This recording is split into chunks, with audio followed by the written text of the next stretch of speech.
My dad stole money off of my debit card and has been using my name to try and get food stamps for himself. And now I'm being gaslit by my family to not say anything. So the title says it all. My dad stole money off my debit card and I found out that he's been receiving food stamps in my name. I also wanted to find out if he had been getting anything else in my name, and because some people online suggested it, I wanted to make sure he didn't try to get money from me on his taxes. I was talking to my mom about everything, and it seemed like she kept trying to make excuses for my dad. She would say stuff like, well, maybe he felt like you owed him, or even, I would never have my dad locked up no matter what happened. She said it took her years to call the police on my dad even though he used to beat her. I got upset and ended the conversation. My aunt said she was most concerned with my dad using my social security number to get credit or other things in my name because my dad gets a disability check, and I guess people on disability aren't supposed to be able to file taxes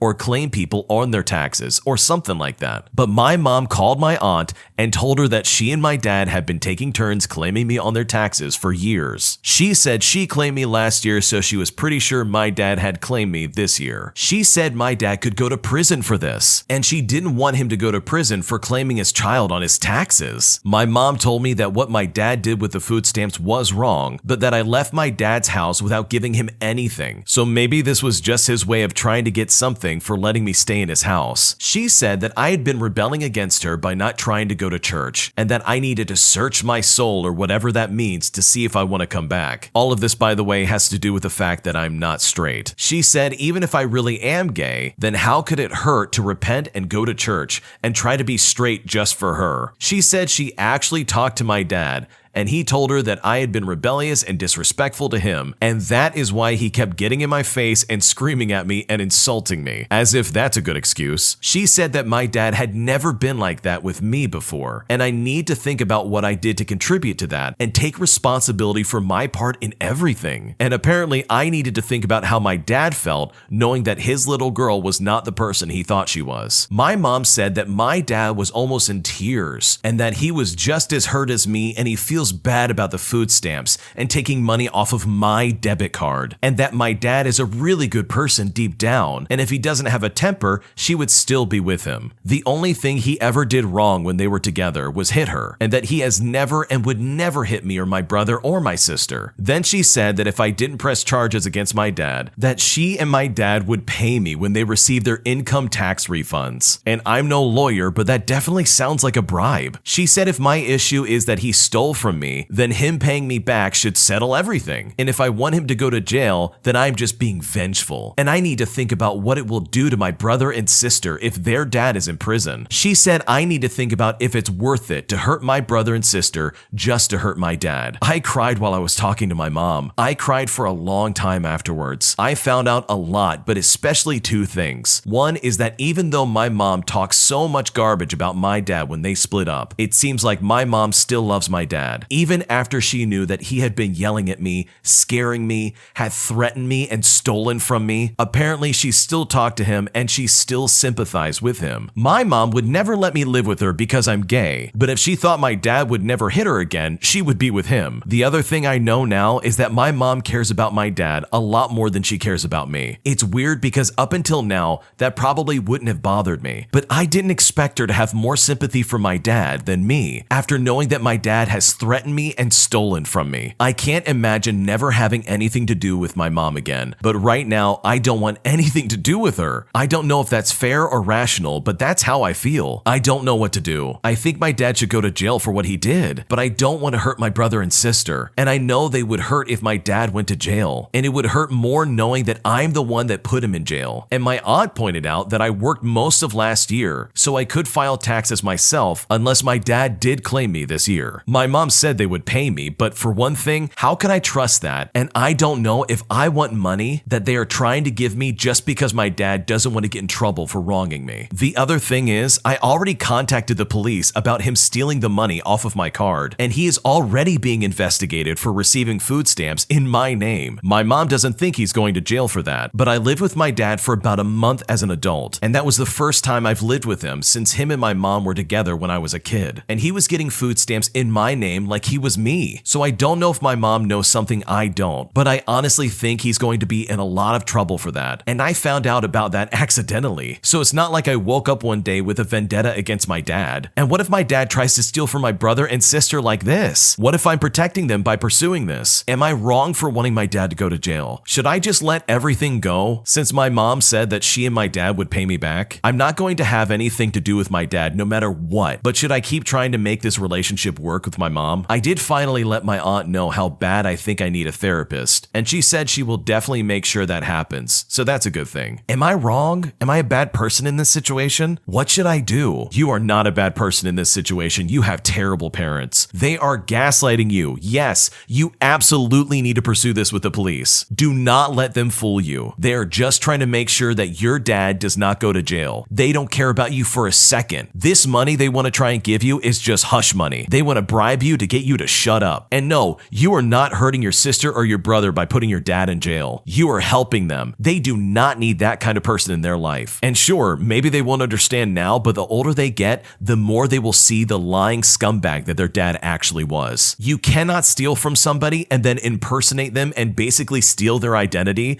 and expect to get away with that. There is no amount of money possible that would allow me to let someone get away with that. And if I were you, I wouldn't put up with that for 1 second. This next one came from the Am I the Jerk podcast subreddit. Check the links in the description if you'd like to submit your own stories. Am I the jerk for exposing my dad for stealing money after he tried shifting the blame to me? My grandfather passed away last year, leaving his apartment and his money all in cash in an envelope to my dad and his younger brother and sister. Now the thing is, me and my dad are the only ones still living in the same city. My aunt lives almost 5 hours away in another city, and my uncle lives in Belgium. At the time, my dad was temporarily working abroad and couldn't come home because of his contract, and my uncle couldn't come back because of restrictions. I managed to get a head start on funeral arrangements until my aunt came in and took over. The money my grandfather left covered the funeral expenses, and there was still a great sum left, which they decided to leave to my dad's house to keep paying for the taxes and bills, especially for the empty apartment. They didn't want to cancel the utilities for some reason, although no one was living there anymore. Shortly after my aunt went back home, I was left in charge of the money until my dad came back home. I did as they wish. I dealt with the bills and kept every receipt as proof. 3 months later, my dad came back,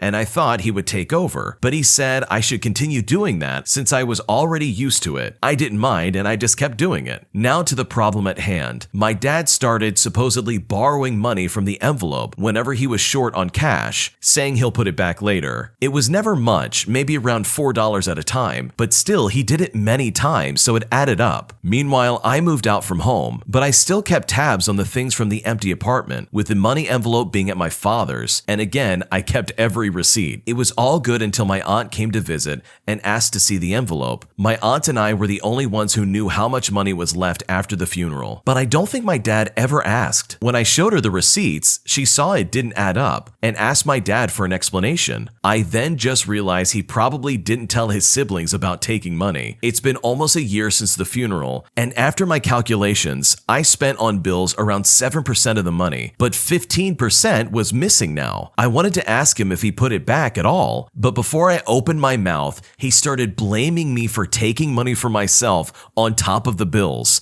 and I honestly could not believe it. He and I never had a stable relationship. He would always blame me for missing stuff that he found shortly after, or things that he did but was too drunk to remember that he did them. But to accuse me of this, I really honestly didn't see coming. I told my aunt the truth, and fortunately she believed me, mostly because my father's behavior isn't really a secret. After some scolding, my aunt and uncle entrusted me with the envelope to keep doing what I was doing and basically command my dad to pay back everything. He argued that it was his inheritance as well, so he had the right, but to this logic, for every dollar he took, the others had the same right. She said they all agreed to not touch the money for anything other than expenses for the apartment, and he broke that agreement. After my aunt left, my dad and I had a fight about how dare I expose him like that, in which I replied, "How dare you blame me for this?" It's been 2 weeks in which I haven't had any contact with him, and relatives and family have all found out about what he did. The majority were on my side,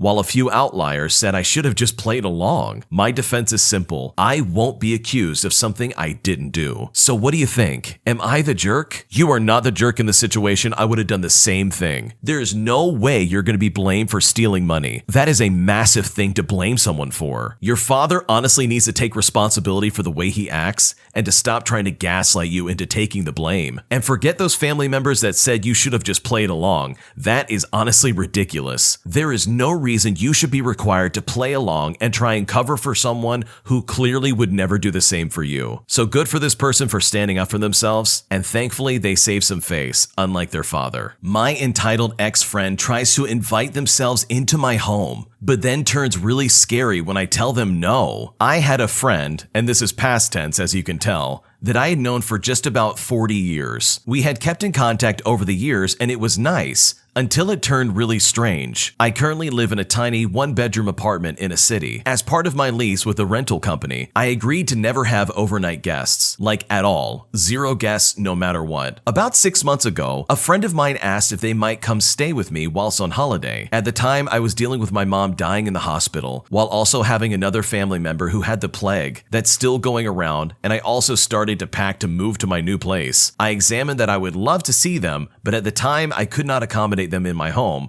due to the above reasons. They got incredibly upset and ended the conversation. In fact, they ghosted me for about 3 months after that. Last week, this friend contacted me out of the blue, and we were having a nice chat until the end of the conversation when they again mentioned coming to my home on holiday. And again, I said I would enjoy seeing them for a visit, but I could not accommodate them, this time due to my new lease not allowing overnight guests. This friend, again, got incredibly upset and went on a bit of a rant. I tried to explain that it is a new apartment and I don't want to break the rules, but they were still very upset about the whole thing. Now this is where things took a definite turn for the bizarre. After a 15-minute rant about my not being able to have them stay, my now former friend suddenly switched gears and started rattling on about society coming to an end and the dark forces taking over the country, and how I was either with the friend and his group or company or cult, or I was against them. They kept insisting that I needed to join them in order to prove my loyalty. Crazy? Maybe. Entitled? I think so. More than slightly terrifying? Absolutely yes. I have since blocked them on all forms of contact, and I am actually very relieved that they don't know my new address. So am I paranoid, or does this seem more than a bit strange to you? No, that is very, very strange. If an old friend came up to me and said that I need to join their cult, otherwise the dark forces are going to take over, first off, I would probably try and get more information from them just so I could mock them later, and then I would say no. That's just strange no matter who you are. And the fact that they were so adamant about trying to get to your house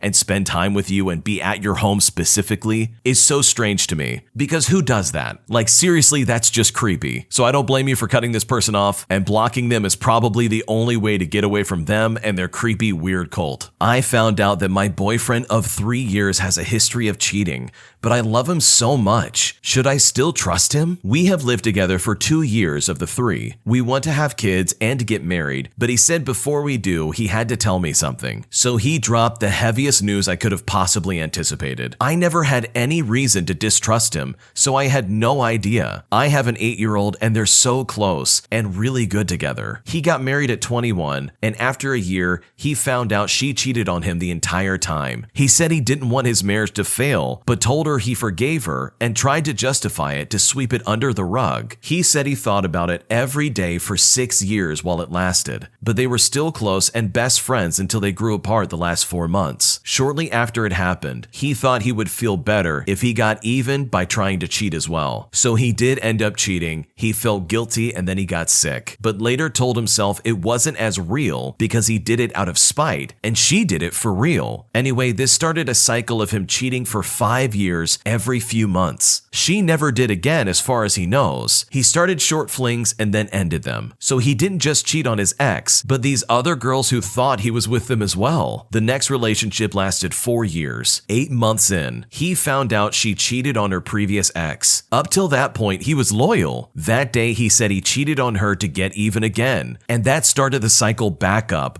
where he would cheat to calm his fear of being cheated on, and she never found out. But she ended up cheating on him again with a coworker, and after she confessed this to him, they ended up breaking up as well. He was in therapy for 2 years and started taking antidepressants towards the end of his last relationship. He says he's never cheated on me or even thought about it, and knows the right thing to do would be to end the relationship if he didn't trust his partner. He says he can't excuse what he's done, and he also said something about struggling with self-hatred for cheating when the whole reason he was doing it was because they did. What should I do? I'm sorry, but this is really sketchy for me. I understand that this guy is really good with your kid, but this guy cheated on every relationship that he has mentioned. It doesn't even make sense to me or even matter that they did it out of spite. The fact that he cheated is absolutely a game changer for me, and in my opinion is a big deal breaker. I would not trust that for a second. You want to get married, you want to have kids together, and he is just now, after so many years, deciding to tell you that, hey, I've cheated with my previous partners. Not once, but twice. Oh, by the way, I would do this for months on end with multiple women. Who's to say he wouldn't do that to you as well? The opportunity for this to happen is just too big because his past is proving that he could do it. So in my opinion, I think you really need to be careful with how you go about this, because if you do decide to stick with him, a lot of that baggage and a lot of the things he's done in the past to other women could very easily happen to you too, and that could honestly be devastating. My ex-girlfriend is suddenly stepping back into my life, and I don't know if she's just stringing me along. She knows that I am still in love with her. She has told me she does not love me romantically, but loves me as a friend, a very good friend. She did not tell me that she was in a relationship for the past 18 months, even though we spoke almost every single day. When we met up, all she's done was talk about how great I am, and all of the negative things and all of the negative points about her current boyfriend. And this wasn't just a quick kick on how I am. It was literally, there is nobody that can make me laugh harder, or even, you're the only one that would do anything for me, blah, blah, blah. I told her that she was only telling me the negatives of her boyfriend, and she said that there is good there too. She is just sparing her feelings. She talks about how she thinks she is in love with her boyfriend, and they may live together soon. However, she says their relationship has no definition. They are not an official couple, and she doesn't know where it is heading. She certainly cannot see herself marrying him, is one thing she made very clear. Ever since she has stepped back into my life, she has spoken a lot more to me than usual. Before, I was lucky to get her once or twice per week, maybe just a few sentences, even just in a text message. Now she calls for hours. She says she does it to give me a good start to my day. She has even planned her next meeting with me, tours of art galleries, museums, etc. Long walks, you name it. I am confused. Like, this woman says she is not into me, and I have to believe her. However, she is also at the point where it seems almost like we have a relationship again. We do the same stuff we had in a relationship, bar the intimacy. What is going on? She is 100% stringing you along. In this case, it's not about what she is saying, but rather it's about what she isn't saying. And what she isn't saying is that she probably really does want to either get back with you, or she's looking for the attention and validation that she's not getting from her current boyfriend. I mean, hey, if you want to step back into that bear trap, go for it. But there's probably a reason you two broke up. And also, if you think about it, you are still in love with her, but she does not love you. She is playing you. She's just stringing you along because she likes the attention and she likes to feel important. And that is really not fair for you, and it's not fair for her current boyfriend, who is very well getting played by you being around her. And you can bet she's probably looking for some way to cut loose from her current boyfriend just to maybe even try and get with you. Mostly because she probably thinks she probably can get away with it because you're still in love with her. So in my opinion, I think you need to find a girl who's actually going to love you for who you are, and not just try to keep you around just to try and get some attention, because you can do so much better than that. My partner keeps uninviting me to things involving his friends and family, and I don't know what to do about it. So here's the deal. The relationship is incredibly new. We've only been dating for 2 months. I absolutely do not need to meet his mom anytime soon, but she happened to be visiting from out of town, and he asked me repeatedly if I would. I really like him, so of course I say yes, even though it makes me nervous to meet her so soon. She gets here and he says she's already asking about me. He reaffirms me that she's excited to meet me, and he again asks if we can do dinner at the end of the weekend. The day comes and he says that she's not ready to meet me. What does that mean? The amount of anxiety that I went through for several weeks preparing myself to meet her, and you're just gonna tell me that she's not ready? Am I being unreasonable to be offended by that? Normally, I would not have been offended by this, and honestly, probably would have been more relieved that I didn't have to meet her this early. But he built this up for weeks. So not only was my anxiety for nothing, but now I also feel rejected. Am I being crazy here? He, of course, doesn't see the issue. And to add insult to injury, there have been multiple instances of him inviting me places only to then find out that his friends just want to have a boys' night or whatever that means. And so he takes back the invitation. I politely asked him to be more thoughtful and to stop inviting me until he was sure I was welcome. The last time I finally got mad because he had me walk to the bar with him just to tell me the second we got there that it was time for me to go. And this was all after a phone call with one of his friends, I guess. Apparently his friend didn't want me there or something like that, but I flat out asked him in advance to clear it with his friends first so this doesn't happen. But apparently and obviously he didn't. So we walked to the bar together and I'm immediately sent packing. He also didn't get the issue there because I was cool with him having boys' night. And when it comes to boys' night, absolutely, do it, have fun, but just don't invite me. Am I being crazy or controlling? I know he isn't trying to hide me. He put me on social media and I did meet two of his friends, but I feel unwelcome in his life. And I don't understand why he doesn't see the issue with taking back these invitations so often. Should I cut my losses while it's early and just move on? What should I do? This guy is being very rude. Like, why would this guy invite you to be a part of some kind of celebration or some kind of party or even just a meetup with friends at a bar and then suddenly just take it back and be like, psych, you gotta go back to the car? Like, what is going on? It's super inconsiderate. Here's the thing. If you get invited somewhere, you should be able to expect that you're going to go to that said place. Suddenly having it taken back over and over and over again would put a strain on any relationship. That would drive me nuts personally. If your boyfriend seriously doesn't understand that, then maybe it might be time to look at your options. I'm not saying break up with them, but what he is doing is absolutely incredibly rude, and it is very inconsiderate. And you can either try and correct the problem or maybe just go ahead and find somebody else. Thanks for watching. When you subscribe, make sure to hit the bell to turn on notifications. To finish listening to all the stories, use the playlist at the top of the description. And the next time you live stream, use the cream of the crop music. Search Cream of the Stream on Spotify or whatever platform you use for copyright-free music to use for your next stream.